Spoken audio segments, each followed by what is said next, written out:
예, 인플레이션 비용과 관련해서 세 가지 사례를 한번 생각해 보고 세 가지 사례가 이제 공통적으로 의미하는 예상하지 못한 인플레이션이 이제 중요할 수 있다 이런 이야기들을 한번 해보겠습니다. 첫 번째 사례는 우리 교과서에 있는 예를 제가 조금 변형한 것이고요.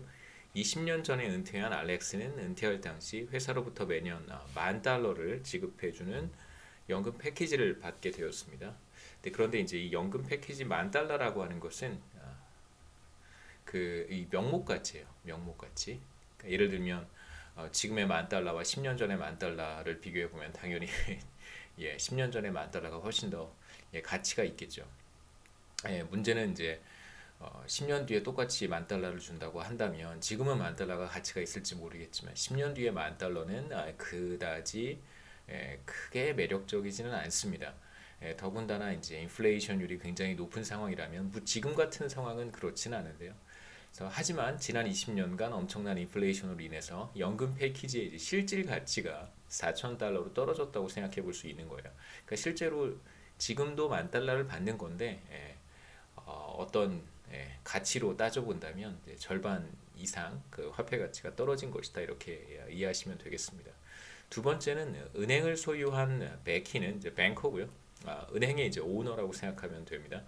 베키는 인플레이션이 매우 안정적이었던 시기에 고정금리로 5년짜리, 10년짜리, 30년짜리 이렇게 장기 대출을 여러 사업체에 해줬어요.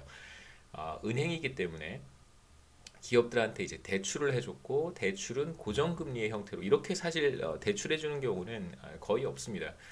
그 변동금리 형태로 그 대출을 해주지 10년, 10년을 혹은 30년을 이렇게 장기에 걸쳐서 고정금리로 대출을 해주는 금융기관은 거의 없습니다. 그래서 장기 대출을 해준 상황이에요. 그러니까 다시 말하면 이게 이제 은행 입장에서는 대출을 통해서 예, 수입을 확충하겠죠. 그러니까 대출이 곧 은행의 영업이익을 결정하겠죠. 대출이 이제 수입 측면이 될 거예요. 그런데 이제 예금 금리는 시장에 맞춰서 조정해 가고 있었습니다. 다시 말해서 예금은 그 예금자들에게 지급하는 일종의 코스트가 될 거예요. 기업 입장에서는 예금 금리는 비용이 됩니다. 그런데 만약에 경쟁 은행들에서 만약 예금 금리를 높인다면 지금 매키 같은 경우에도 당연히 이제 금리를 올려야겠죠. 안 그러면 예금 수탁을 할 수 없으니까 예금자들이 베키의 은행에 와서 예금을 하는 일이 그렇게 쉽지는 않을 거예요. 만일 예금 금리를 시장 금리와 맞춰서 올리지 않는다면 매력적이지 않기 때문에 그런데 갑작스럽게 인플레이션이 발생해서 물가가 빠르게 상승하기 시작했습니다.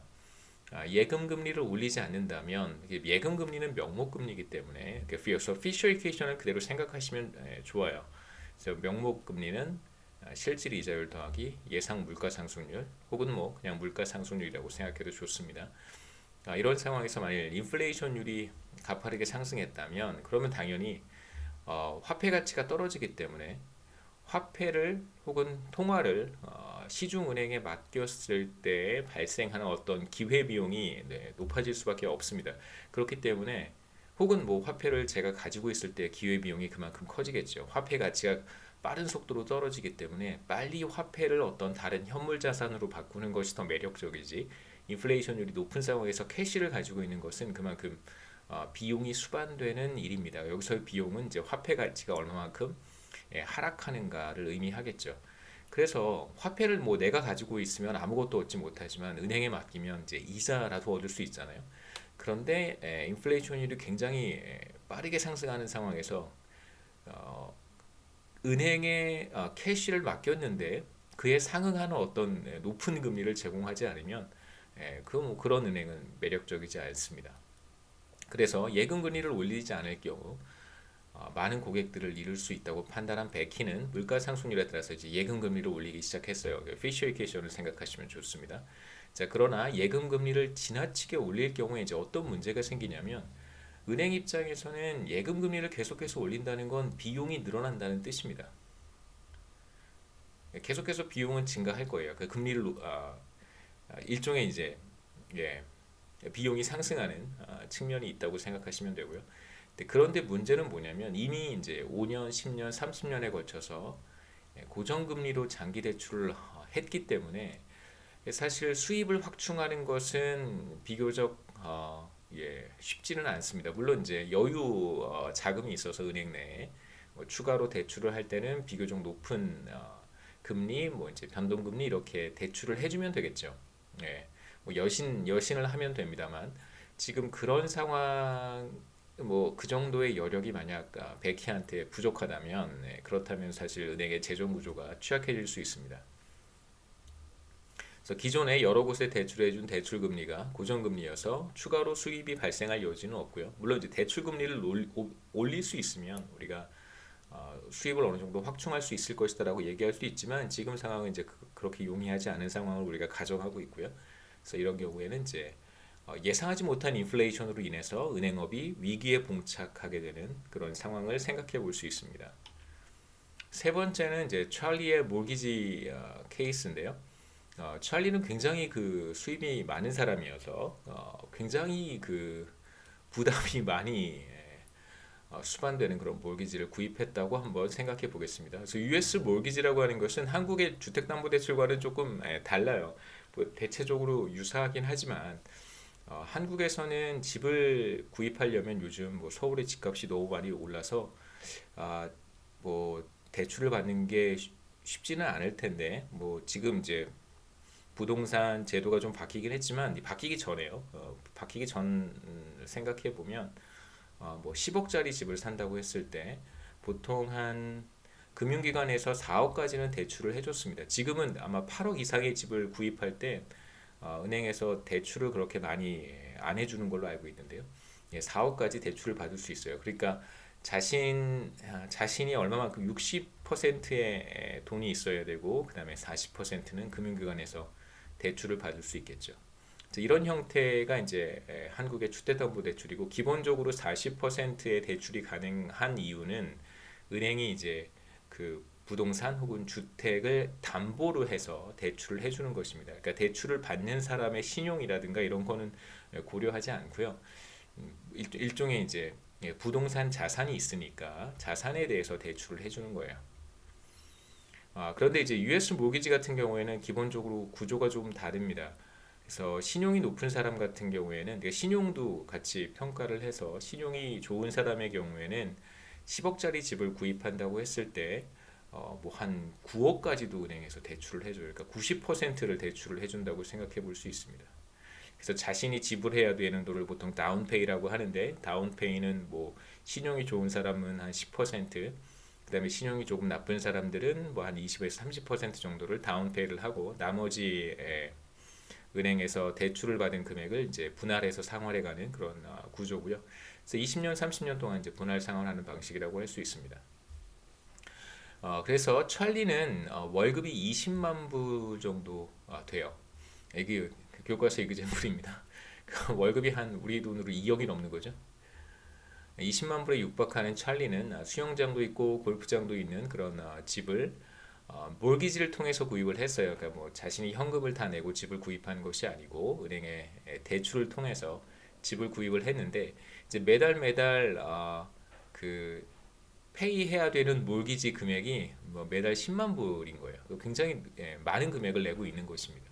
그 월급은 대략 2억이고 몰기지 페이해야 되는 게 매달 1억이죠. 그러니까 2억 월급 받아서 1억을 집과 관련된 몰기지 페이에 사용하는 것이다라고 생각하면 됩니다.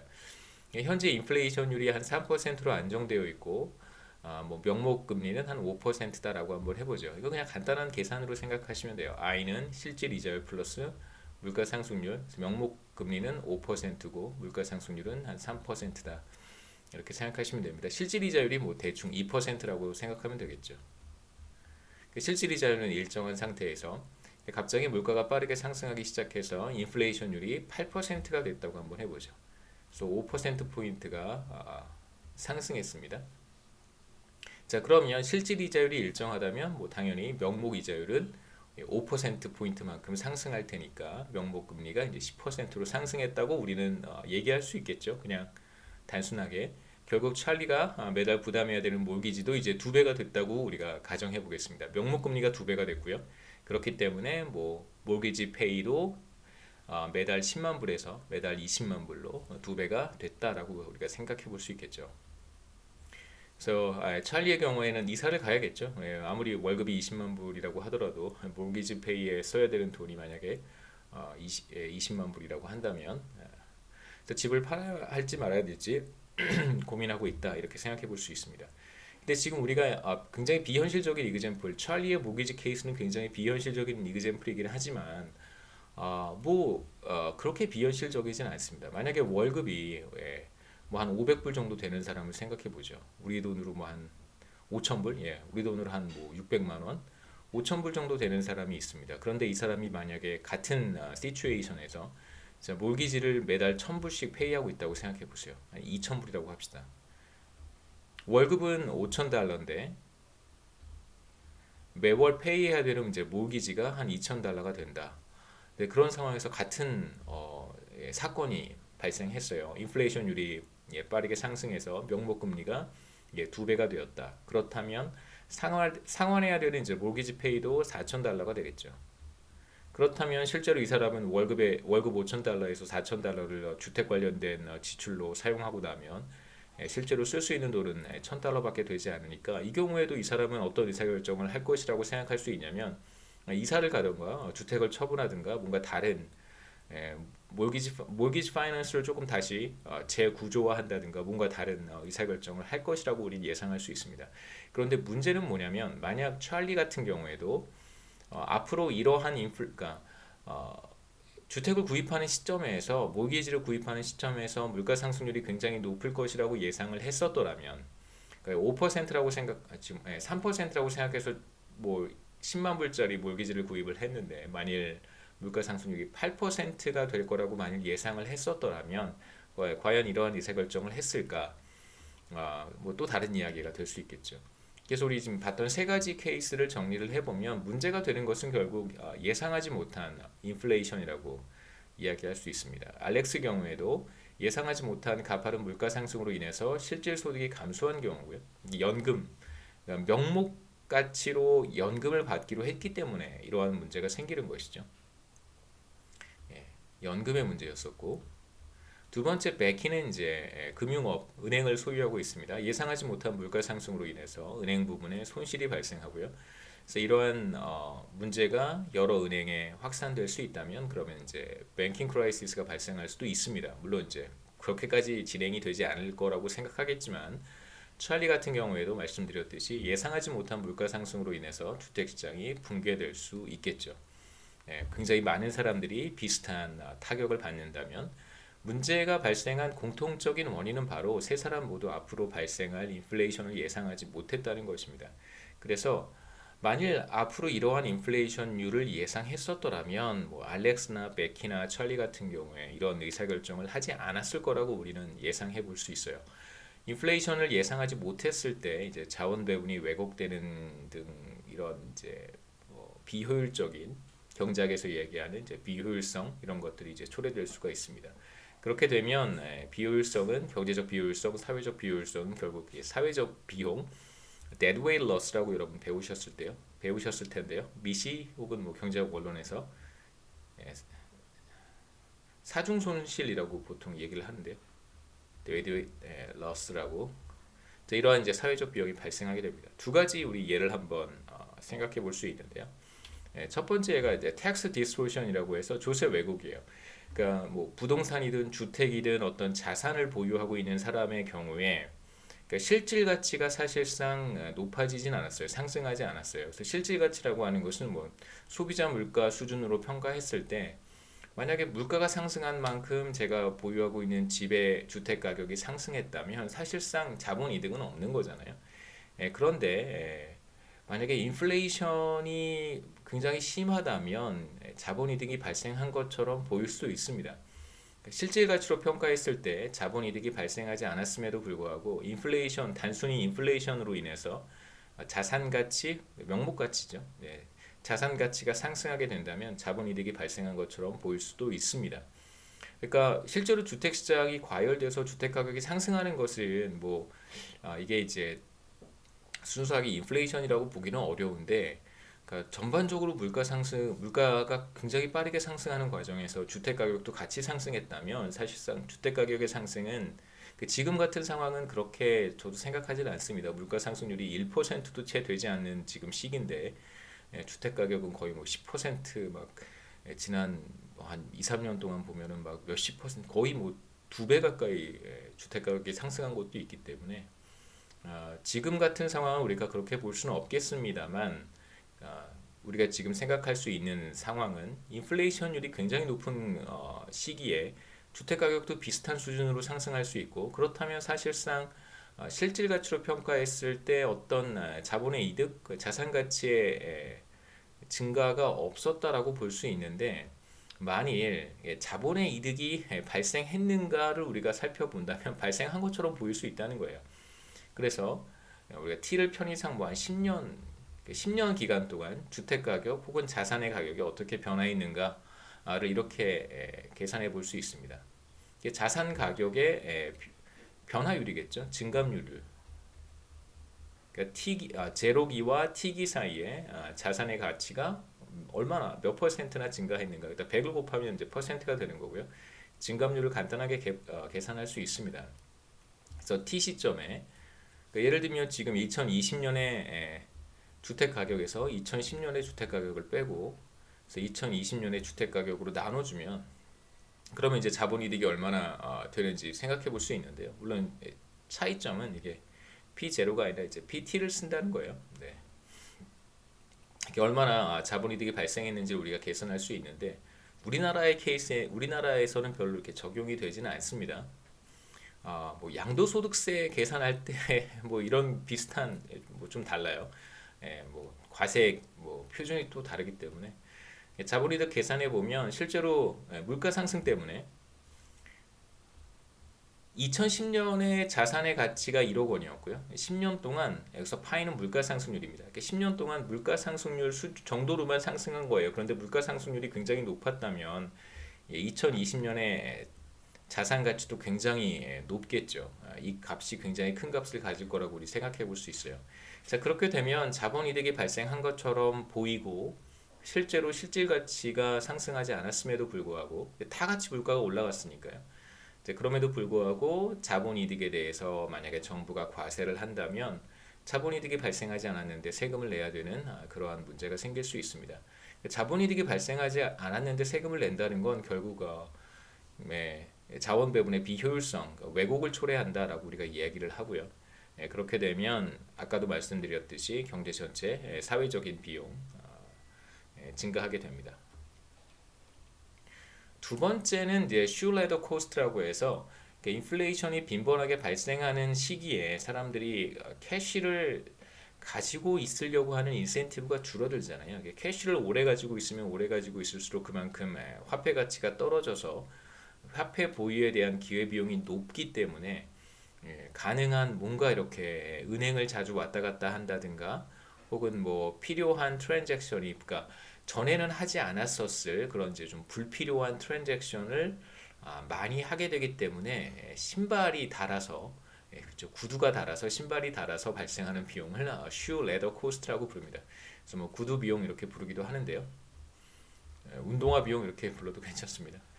슈 레더 코스트라고 하는 비용은 기본적으로 그러니까 피지컬리 뭔가 구두가 닳아서 구두나 뭐 운동화가 닳아서 발생하는 비용이라고 생각하시지 말고요. 구두나 뭐 운동화 비용이 아니고 실질적으로 맞아요. 그 운동화가 정말 닳아서 비용이 발생하는 것도 있어요.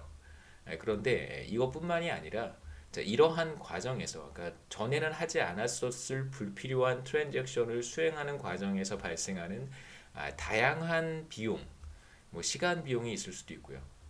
그러니까 다른 이걸 그러지 않았었으면 안 했을 행동을 하는 거니까 만약에 뭐 그 시간에 다른 일을 하고 있었을 수도 있고요. 혹은 뭐 여가를 즐기고 있었을 수도 있고 뭐 자신이 좋아하는 뭔가를 하고 있었을 텐데 이제 화폐를 가지고 있기 시작하면 비용이 증가하니까 어쨌든 빨리 뭔가 트랜잭션을 해야 될 거예요. 그러한 과정에서 다른 어떤 행동들을 포기를 하고 트랜잭션을 해야 되기 때문에 그런 행동을 포기했을 때 발생하게 되는 다양한 그런 비용들을 우리가 큰 범위에서 구두 비용, 뭐 슐레더 코스트라고 부를 수 있습니다. 보시죠. 인플레이션이 빈번하게 발생하면 현금을 갖고 있을 경우 그에 따른 기회비용이 더 커지기 때문에 전부 다 분주해질 수밖에 없어요. 그래서 제가 대충 한번 계산을 해봤었습니다. 그 인플레이션이 높아지면 과연 기회비용, 화폐 보유에 따른 기회비용이 얼마나 커지는가. 명목금리가 바로 화폐 보유의 기회비용이라고 볼 수 있는데, 만약 명목금리가 물가 상승률을 잘 반영하고 있다면, 대체로 잘 반영하죠.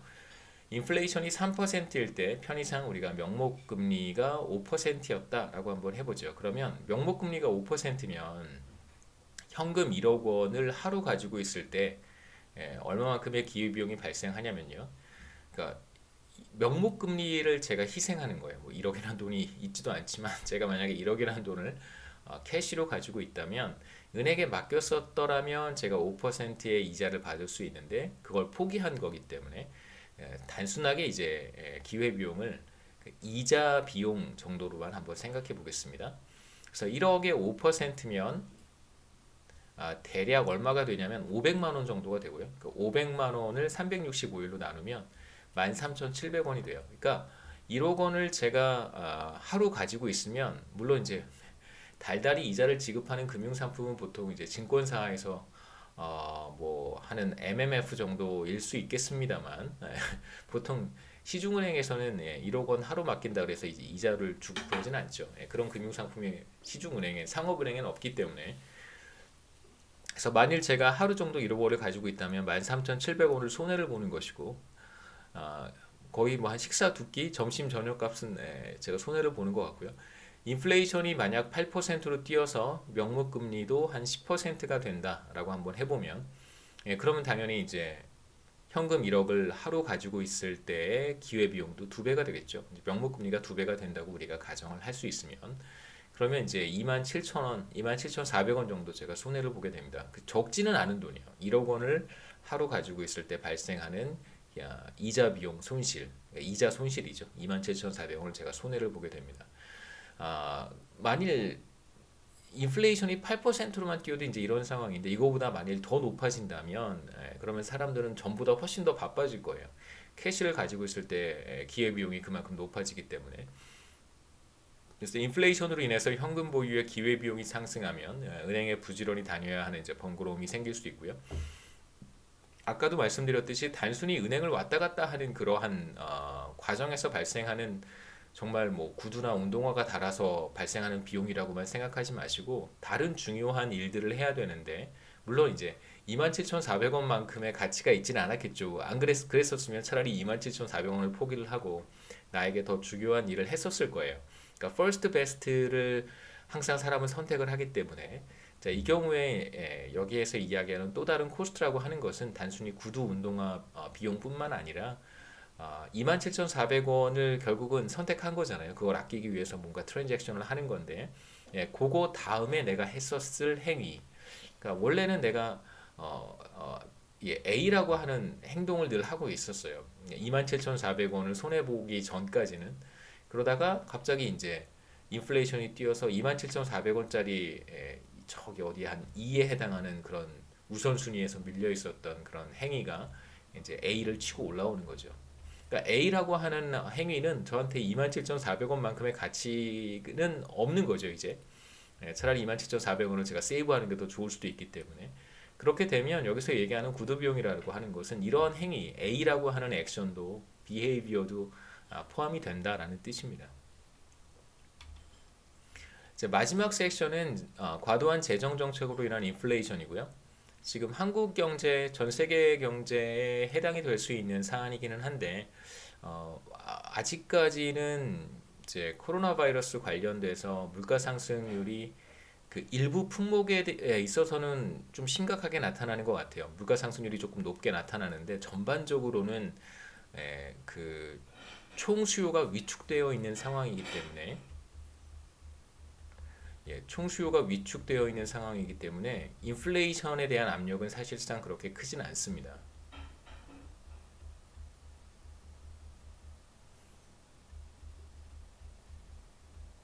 자, 이 말은 사실 우리가 아직까지 한 번도 사용해 보지 않은 표현들인데요. 그러니까 지금 총수요가 위축된다는 말이라든가 그다음 인플레이션 압력이라는 표현들은 제가 사실 지금까지 쓰지 않았던 표현인데 이건 우리가 다음 장, 다다음 장으로 넘어가면서 할 이 내용들이에요. 그러니까 단기 거시경제에 나타나는 현상들이고 지금 이제 장기 거시경제에서 과도한 재정 정책으로 인한 인플레이션이 어떻게 초래될 수 있는지를 볼 텐데 앞으로 이제 관심을 우리 교과목에서 앞으로 관심을 갖겠다는 뜻이 아니라 내년, 내후년, 앞으로 한 3년에서 5년 전 세계 경제, 한국 경제에서 과연 이러한 현상이 나타날지는 조금 더 두고 봐야 될 것 같습니다만 우선 과도한 정부의 재정 정책, 정부가 재정 지출을 늘리는 경우 우리 지금 2020년 들어서서 계속해서 여러분 4차 추경, 그 다음에 재난지원금 이런 것들을 통해서 우리가 다 확인을 했는데요. 결과적으로 과도한 재정 정책이 인플레이션을 유발했는가? 인플레이션 자체는 높아지지 않았습니다. 인플레이션율 자체는 하지만 우리가 확인할 수 있는 것은 주택 가격은 상승했다는 거예요. 그러니까 결과적으로 어떠한 경로와 어떠한 과정을 거쳐서 정부의 과도한 재정 정책이 주택 가격 상승으로 연결되었는가는 조금 더 들여다봐야 될 문제입니다만 전반적인 물가 수준이 더 빠르게 높아지진 않았지만 적어도 경제 내에서 주택 가격이라고 하는 이쪽 측면에서는 과도한 유동성이 몰렸다라고 하는 건 우리가 확인할 수 있고요. 그 다음에 이제 하나 더 우리가 생각해 볼 문제는 지금 우리가 이야기하는 거시경제 프레임워크에서는 사실 주택의 문제를 볼 수는 없어요. 즉 주택을 따로 모형에 집어넣어서 분석을 해야 되는데 우리가 그건 이번 학기에 하지는 않습니다만 좀 과도한 부동산 정책, 과도하다 싶을 정도로 규제가 심각한 부동산 정책 제도와 관련해서 과연 이제 그 이후는 어떻게 될 것인가? 부동산 가격을 만약 뭐 안정화시킬 수 있다면 과도한 규제로 인해서 규제를 통해서 그렇다면 그 이후에 어떠한 문제, 어떠한 부작용이 초래될 수 있을까는 또 다른 이슈일 것 같아요. 그 문제는 우리가 여기서 다루지는 않겠습니다. 과도한 재정 정책의 문제를 한번 보려고 하는데요. 정부가 재정 정책을 무리하게 시행할 경우 심각한 인플레이션이 초래될 수 있는 상황을 우리가 보도록 하겠습니다. 정부가 한 해 동안 쓸 수 있는 재원은 그러니까 리소스는 크게 이제 세 가지를 통해서 오는데요. 첫 번째가 조세 수입, 두 번째는 이제 국채 발행을 통한 차입, 세 번째가 통화 증발인데 조세 수입은 여러분 다 알고 계실 겁니다. 이제 국세 수입이겠죠. 다양한 뭐 소득세 뭐 등등등 뭐 법인세 이런 세금을 통해서 재원을 마련할 수 있고 두 번째는 국채 발행을 통해서 빌려오는 것이죠. 이제 국채 시장에 채권 시장에 정부가 국채를 발행을 하면요, 기관 투자자들이 정부의 국채를 매입을 합니다. 그러면 이제 매입을 하면 사는 사람이 현금을 주고 국채를 사는 것이죠. 국채라고 하는 것은 이제 일정 기간 동안 이자를 지급을 하고요. 그 돈을 빌려간 금융 기관에게, 기관 투자자 혹은 금융 기관에게 기관에서 채권이 들어가고요. 그다음에 이제 기관은 정부에 캐시를 주는 거겠죠. 10억짜리 국채를 10억 물량의 국채를 발행하면 10억도 좀 적죠. 100억. 기관이 100억을 매입을 하면 기관은 이제 100억을 정부에 주는 것이고요. 그걸로 끝나는 것이 아니라 만약에 뭐 3년 만기, 5년 만기, 뭐 10년 만기가 있습니다. 만기가 되면 이제 국채를 정부가 상환해야 돼요. 100억 원어치의 국채를 발행을 했고 어떤 금융기관이 그 국채를 매입을 했습니다. 3년짜리라고 한번 해보죠. 3년 뒤에 정부는 이제 그 기관에게 그 돈을 매입할 때의 금액을 지불을 하고 채권을 이제 회수하는 거고요. 그다음에 그 기간 동안 3년 기간 동안 쉽게 말씀드리는 거예요. 그 일상 용어로 나중에 여러분 뭐 조금 더 전문적인 관련된 과목들을 수강을 하시면 금융 관련된 과목들을 수강을 하시면 조금 더 포멀한 용어들, 터미널로지들 다 배우실 거예요. 저는 여기서 그런 터미널로지를 소개하는 것이 목적이 아니기 때문에 일상 용어로 설명을 드리는 것입니다. 정부는 매년 이제 이자를 지급을 해야 되겠죠. 금융기관에게 이자 지급을 해야 됩니다. 약정한 수익률만큼을 지급을 해야 되고요. 세 번째 방법은 통화 증발인데 다 알고 계시는 방법이죠. 중앙은행이 돈을 찍어내는 거예요. 프린트 머니라고 합니다. 중앙은행이 돈을 찍어내는데 그럼 중앙은행이 돈을 찍어내서 그럼 하늘에서 뿌리느냐? 그런 일을 본 적이 없어요. 그러면 도대체 통화 증발이라고 하는 것이 무엇이냐? 사실 조금 이따가 얘기를 하겠지만 통화 증발이 결국은 이제 정부의 채권 발행하고 밀접한 관련이 있습니다. 그러니까 사실 국채 발행은 금융기관 국채 발행을 통해서 신규 발행된 국채를 금융기관이나 뭐 여러분들이 매입할 수도 있는데 보통 개인 투자자들은 국채를 소화하기가 굉장히 어려워요. 그러니까 뭐 수십억, 수백억이 있어야 살 수 있기 때문에 뭐 몇백만 원어치 팔지는 않습니다. 그러니까 금융기관이 국채를 매입한 다음에 그거를 이렇게 분할을 해서 개인 투자자들한테 조금 파생 상품의 형태로 투자할 수 있도록은 해요. 그런 금융 상품을 또 만들어요. 그러니까 기관 투자자들이 이거 쓸데없는 얘기긴 한데요. 뭐 알아두시면 좋습니다. 정부의 국채를 뭐 100억 원어치를 샀습니다. 그럼 이제 그걸 계속 가지고 있는 것도 괜찮아요. 근데 가지고 있으면 그 가지고 있어봐야 뭐 하겠어요. 이자도 얼마 주지도 않는 금융 상품이니까. 그래서 그거를 다른 금융 상품으로 이렇게 엮어요. 그래서 엮어서 굉장히 다양한 금융 상품으로 조합할 수 있습니다. 그래서 이제 개인 투자자들한테 팔기도 하고 뭐 등등등 그런 일들을 하는 것이죠. 통화 증발에 대한 이야기는 다음 슬라이드에서 나오니까 통화 증발은 이제 중앙은행과 정부 사이의 일종의 거래라고 생각하시면 되겠습니다. 우선 정부의 예산 제약을 생각해 보면 예산 제약은 기본적으로 수입은 지출과 같아야 된다는 거잖아요. 정부 지출이 바로 G고요. 2020년에 정부 지출을 어떻게 조달했냐면 예를 들어서 말씀드리는 것입니다. 일부는 세금에서 왔을 것이고요. 일부는 국채 발행을 통해서 왔을 것이고 B는 번드를 가리키는 것이고 델타는 그 우리가 어떤 거시경제 지표를 이야기를 할 때 뭐 통화량 여러분 보셨을 텐데요. 어, 연간 단위 혹은 뭐 월 단위, 분기 단위로 그 지표를 만드는데 보통 이제 국채도 그렇고 통화도 그렇고 이런 변수들은 어느 한 기간에 말에 얼마만큼을 보유하고 있는가로 측정을 해요. GDP라고 하는 것은 한 기간 안에 생산된 재화와 서비스의 시장 가치이기 때문에 그것은 뭔가 이렇게 쌓이는 게 아니란 말이에요. GDP는 이 기간 동안에 우리가 만들어낸 재화와 서비스의 시장 가치, 그 다음에 또 다음 기간에 만들어낸 재화와 서비스의 시장 가치예요. 그렇기 때문에 올해 만들어진 GDP, 올해 우리가 생산해낸 GDP라고 하는 것은 작년에 생산해낸 GDP와 별 관련이 없습니다. 하지만 번드라든가 통화라든가 이러한 지표는 보통 연말에 얼마만큼을 우리가 가지고 있었는가로 평가를 해요. 그렇게 이제 데이터를 만듭니다. 그래서 제가 BT라고 하면 BT는 보통 뭐 처음 시점을 가리키기도 하고 마지막 시점을 가리키기도 하고 뭐 한 기간의 평균값을 가리키기도 하고 뭐 다양하게 지표를 만드는데 중요한 것은 이 기간 동안 얼마만큼을 가지고 있었는가를 의미를 하고요. 그 다음에 BT 플러스 1은 이게 여기 포함이 되어 있어요. 계속 누적되어 가는 개념이라고 생각하시면 됩니다. 그래서 국채가 추가로 발행이 되었을 수도 있고, 그러니까 T기와 T 플러스 1기 사이에 국채가 추가로 발행이 돼서 BT에서 BT 플러스 1으로 늘어났었을 수도 있고요. 반드시 BT 플러스 1이 BT보다 크다는 의미는 아닙니다. 중간에 만일 정부가 국채를 상환해 버렸을 수도 있어요. 기존에 발행했던 국채를 다 상환해 버리는 거예요. 그렇게 되면 T 플러스 1기에 남아있는 국채의 양은 T기에 남아있었던 국채의 양보다 줄어들 수도 있겠죠. 그래서 국채나 혹은 통화나 이러한 변수들은 데이터들은 실제로 이제 공식 통계 처리를 할 때 그 시점에 남아 있는 보유하고 있는 총량을 가리키는 것입니다. 그렇기 때문에 이제 누적되는 개념을 가지고 있어요.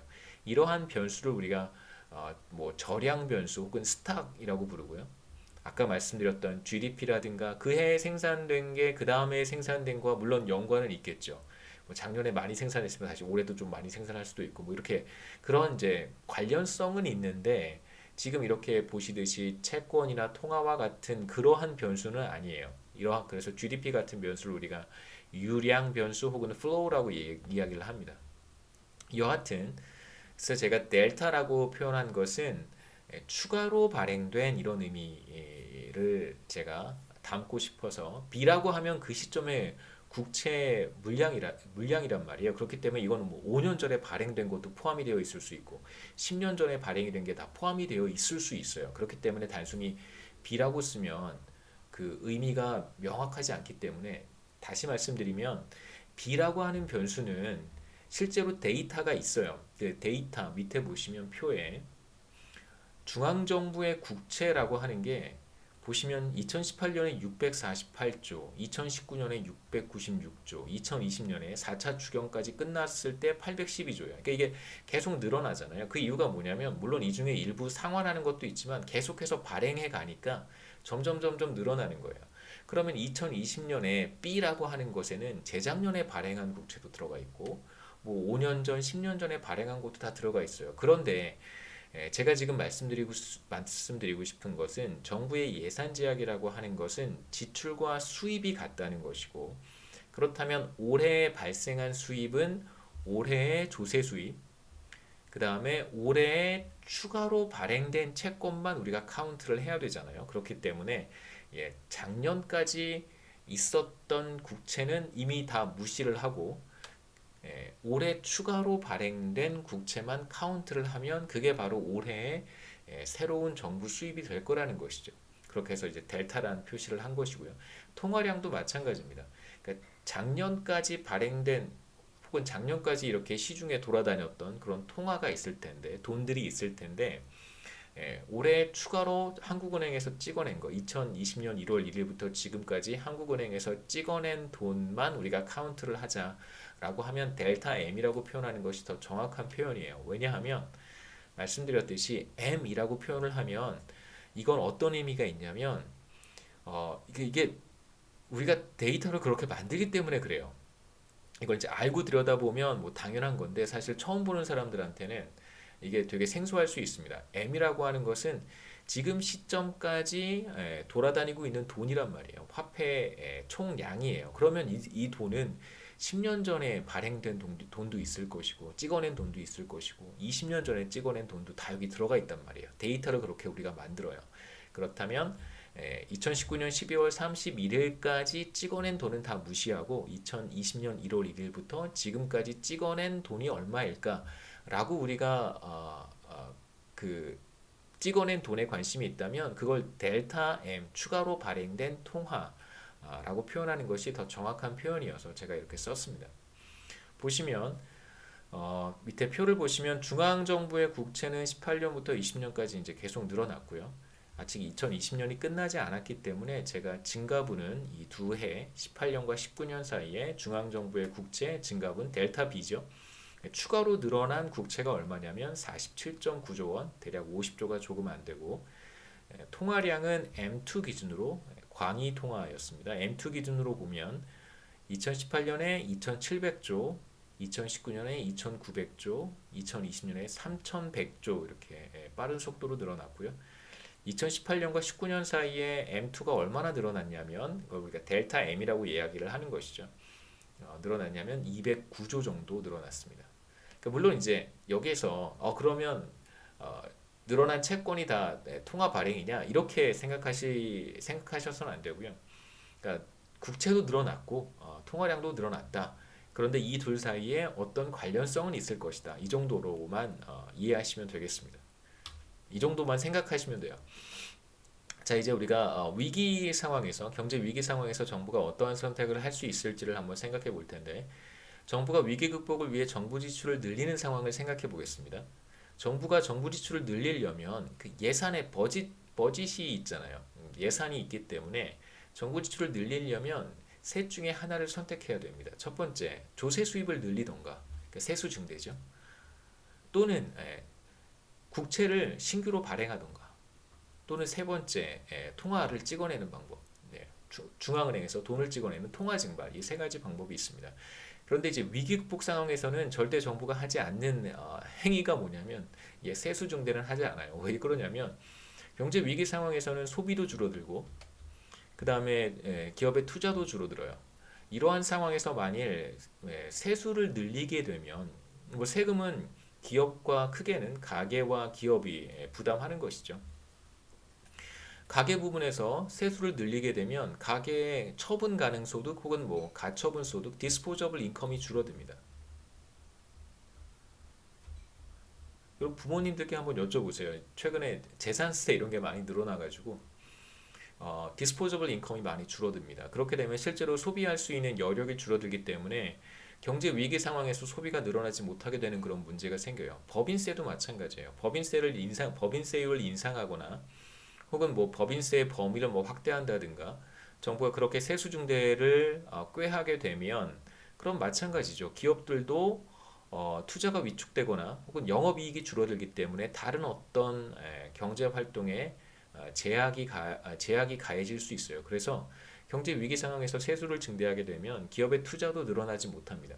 소비도 늘지 못하고 투자도 늘지 못하기 때문에 경제 위기 상황에서는 정부가 정부 지출 확대를 위한 재원 조달 방안으로 세수 증대를 선택하진 않아요. 이걸 선택한다면 굉장히 이상한 정부입니다. 경제 위기 극복에 대한 의지가 없거나 생각이 없거나 아니면 무지하거나 뭐 여러 가지가 가능하겠죠. 그래서 일반적으로는 국채를 발행하는 것이 정상적인 상황에서는 국채를 발행을 하는 것이 일반적이죠. 지금 같은 경우가 바로 그렇습니다. 그래서 그러니까 국채를 추가로 발행할 것인가는 행정부가 결정하는 문제는 아니고요. 보통 의회 민주주의를 채택하는 국가에서는 의회가 이제 얼마만큼의 국채를 발행할 것인가를 결정하게 돼요. 그래서 그 의결권은 이제 우리나라로 하면 이제 국회겠죠. 의회에서 국채 발행 물량이라든가 이런 것들을 결정을 합니다. 그러니까 왜 그러냐면 결국 이게 그 시민들의 부담, 그러니까 국민들의 부담이 되기 때문에 조세도 마찬가지겠습니다만 국민들의 부담이 되기 때문에 반드시 이제 의회의 의결이 필요한 사안이고요. 정상적인 상황에서는 정부가 국채를 발행을 해도 시장에서 소화가 다 돼요. 네, 특히 이제 국제 금융 시장에서도 뭐 정부가 국채를 발행을 하기도 합니다. 네, 달러로 표시되어 있는 국채를 발행하기도 하죠. 근데 비정상적인 상황이라고 하는 것이 어떤 상황이냐면 이제 뭐 최근에는 이러한 이슈들이 좀 잠잠해졌지만 국가 부도 위기, 뭐 모라토리움 이런 이야기들을 한번 들어본 적이 있을 거예요. 글로벌 금융 위기 이후에 한 7, 8년 전까지 계속해서 나왔던 이슈이기도 합니다만 비정상적인 상황이라고 하는 것이 국가에 대한 어떤 그 신뢰도가 굉장히 낮은 상황이라고 볼 수 있는 것이죠. 그러니까 어, 뭐 기업들도 평가를 우리가 한단 말이에요. 기업의 신용 평가를 우리가 하는데 기업의 신용이 굉장히 낮다면 신뢰도가 매우 낮다면 그 기업이 발행하는 채권을 대체로 매입하지 않습니다. 왜냐하면 그 회사가 망할 수도 있으니까요. 같은 맥락에서 국가의 신용 등급이 떨어졌다는 것은 그 국가가 발행한 국채를 상환할 가능성이 매우 낮다라고 우리가 보는 것이죠. 기업 이야기로 다시 돌아가 보겠습니다. 신용평가 결과 신용등급이 굉장히 낮은 기업이 채권을 발행을 해서 자금을 조달하려고 해요. 그렇다면 어떻게 해야 되냐면 재원을 조달하려면 자금 조달을 하려면 굉장히 높은 이자율을 지급하겠다라고 약속을 해야 됩니다. 높은 이자율을 부담을 해야 돼요. 그러니까 마치 그 신용이 그다지 좋지 못한 사람이 제1금융권 혹은 제2금융권에서 대출을 받는 게 사실 불가능하잖아요. 한국 금융시장에서. 그렇다면 이제 어떤 뭐 사채 시장이라든가 이런 경로를 통해서 돈을 빌려야 되는데 그 사람들은 굉장히 높은 이자율을 부담을 하면서 돈을 빌릴 수밖에 없습니다. 똑같은 상황이에요. 금융시장에서도 이러한 그 신용 등급, 신용 평가가 똑같이 작용을 합니다. 이제 그걸 우리가 국가 차원으로까지 확대를 해보면 글로벌 금융위기 이후에 이제 이러한 문제가 나타났던 거예요. 대표적으로 그리스라든가 몇몇 국가들 같은 경우에 기존에 발행한 국채에 대한 이자 지급도 해야 되잖아요. 예전에 발행한 국채들도 있을 거예요. 상환하지 못한 국채들이 있는데 그 국채를 가지고 있는 사람들에게 약속한 이자를 지급해야 되는데 그 이자를 만약 지급하지 못하는 상황이라면 그러면 누가 새롭게 발행되는 국채를 매입하려고 하겠어요? 정부가 국채를 발행을 해도 이를 매입하려고 하는 사람이 많지 않을 때가 바로 비정상적인 상황이고요. 정부의 재정 적자가 누적돼요. 재정 적자라고 하는 것은 바로 어느 한 해에 어느 한 시점에 수입 지출이 수입보다 큰 상황입니다. 그러니까 한 해 동안 발생한 정부의 수입이 있을 것이고 정부가 한 해 동안 쓴 지출이 있을 거 아니겠어요? 그런데 어느 한 해 뭐 2년, 3년 정도 이렇게 재정 적자가 발생하는 건 괜찮아요. 그런데 이게 계속해서 누적이 돼요. 5년, 10년, 15년 이렇게 계속 누적되어 있어요. 그러면 정부가 할 수 있는 방법은 뭐냐면 세수중대로 해결을 했었더라 세수중대로 해결할 수 있는 문제였으면 진작에 해결했겠죠. 이게 해결이 안 되는 거예요. 계속해서 만성적으로 그러니까 국가가 계속해서 국채를 발행해서 수입을 조달하고 있음에도 불구하고 지출이 수입을 초과하게 되면 결국 만성적인 적자 상황이 되고 국채를 발행하지 않고서는 이제 수입도 조달되지 않는 충당할 수 없는 그런 상황이 됩니다. 이런 상황이 계속해서 누적이 되면 결국 금융시장에서 신뢰도가 떨어지게 되고 점점점 이 국가가 발행하는 국채를 매입하려고 하는 사람들은 줄어들 거예요. 그렇게 되면 이 국채의 가격은 더 떨어질 것이고, 그뭐 살려고 하는 사람이 없으니까요. 그렇기 때문에 수익률은 더 높아지는 거예요. 더 높은 이자율을 지급하겠다고 약속을 해야지만 그리스 정부라든가 혹은 뭐 브라질 정부라든가 이런 정부들이 더 높은 이자율을 지급하겠다고 약속을 해야지만 그나마 국채가 소화가 되는 매입하는 사람이 나타나는 그런 상황이 되는 것이죠. 그래서 우리가 이러한 높은 이자율 이걸 우리가 CDS 프리미엄이라고 부릅니다.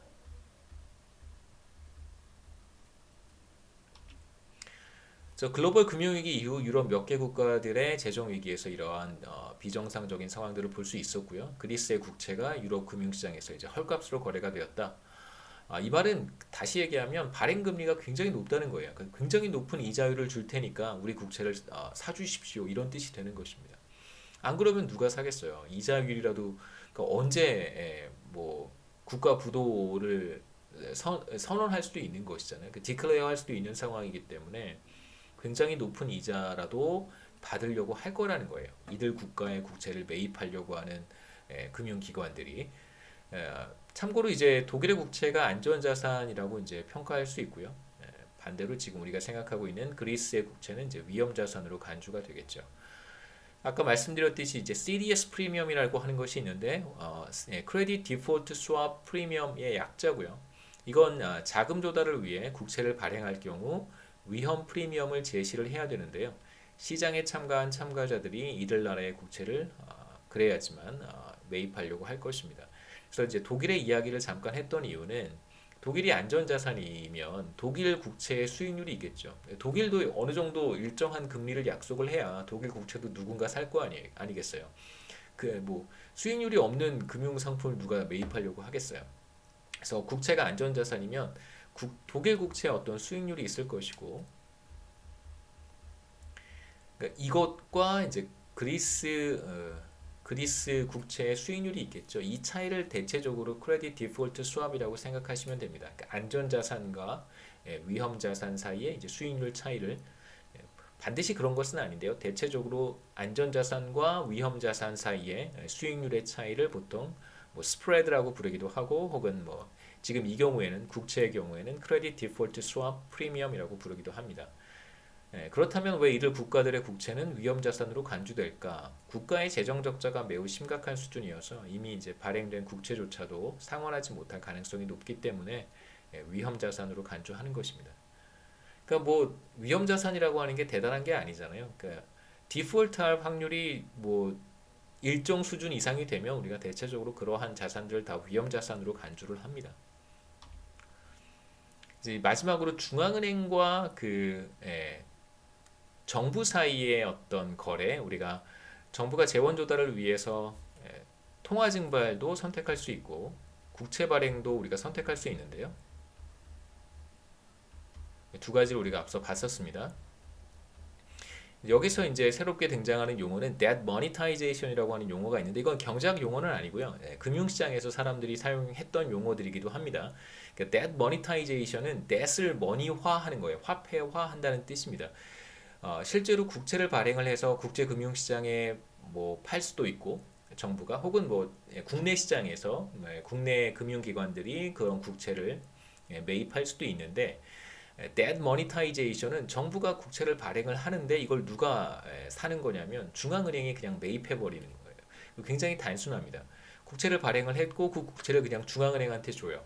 그러면 중앙은행은 정부한테 뭘 주냐면 그냥 화폐를 주면 되는 거예요. 돈을 찍어서 그냥 화폐를 주면 됩니다.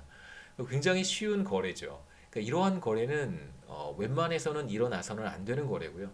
그러니까 중앙은행이 혹은 정부가 그러니까 중앙은행이 독립되어야 한다. 중앙은행의 독립 이러한 이슈가 계속해서 제기가 되고 문제가 되는 이유는 뭐냐면 정부가 중앙은행을 소유하고 정부가 중앙은행을 어떤 자신의 뭐랄까요?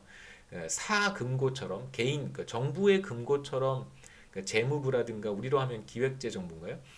재무부의 Ministry of Finance의 금고처럼 생각을 하게 되면 debt monetization의 유혹에서 벗어날 수가 없습니다.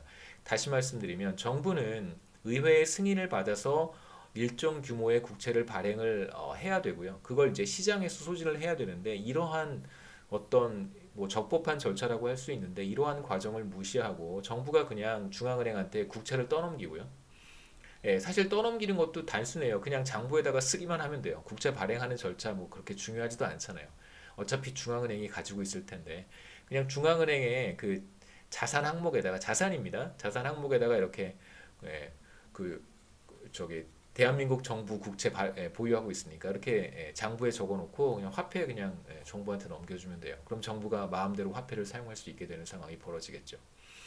정부가 발행한 국채를 중앙은행이 매입하는 이제 일련의 프로세스를 우리가 debt monetization이라고 하고요. monetize 한다는 게 화폐화한다는 뜻입니다. 그래서 겉보기에는 국채를 중앙은행이 매입한 것 같지만 자세히 들여다보면 실제로 그렇지는 않죠. 왜 그러냐면 결국 뭐 국채 발행을 통해서 그에 상응하는 규모의 통화량이 늘어나는 거잖아요. 그래서 중앙은행의 독립성이라고 하는 것은 이러한 관점에서 매우 중요한 이슈입니다. 그걸 결정할 수 있는 권한이 중앙은행한테 있어야 돼요. 그러니까 debt monetization을 중앙은행이 할 것인가, 이런 식으로 해도 괜찮은가, 거시경제에 어떠한 부정적인 영향은 없을까, 경제 위기 극복에 있어서 정말 최선의 방안인가 이런 것들을 사실 이제 중앙은행 스스로 판단을 해서 결정을 해야 되는 것이고요. 종속적으로 정부가 결정을 하면 뭐 좀 위험하기도 해요. 사실 이제 파퓰리즘 정부가 들어서게 되면 그래서 만성적인 재정 적자에 시달리고 있어요. 정부 지출이 정부 수입보다 계속해서 큽니다. 큰 상황이 지속되고 있어요. 그러면 퍼퓰리스트 정부에서는 어떻게 해서든 수입을 늘려야 되는데 뭐 한계가 있겠죠. 소득세를 늘리겠어요. 뭐 법인세를 늘리겠어요. 그러니까 파퓰리즘의 형태를 띠는 그러한 정부에서는 그런 액션을 취하기가 쉽지는 않습니다. 국채 발행을 해야 되는데 그것도 용이하지 않겠죠. 그렇죠? 뭐 국채가 잘 소진되지도 않을 거예요. 국제 시장에 국채 발행을 하면 쉽게 그렇게 소진되지도 않을 거예요. 그렇다면 이제 어떤 유혹에 빠지게 되냐면 중앙은행한테 그냥 국채를 떠넘기고 중앙은행으로부터 돈을 받는 그런 거래를 계속해서 하게 되는 것이죠.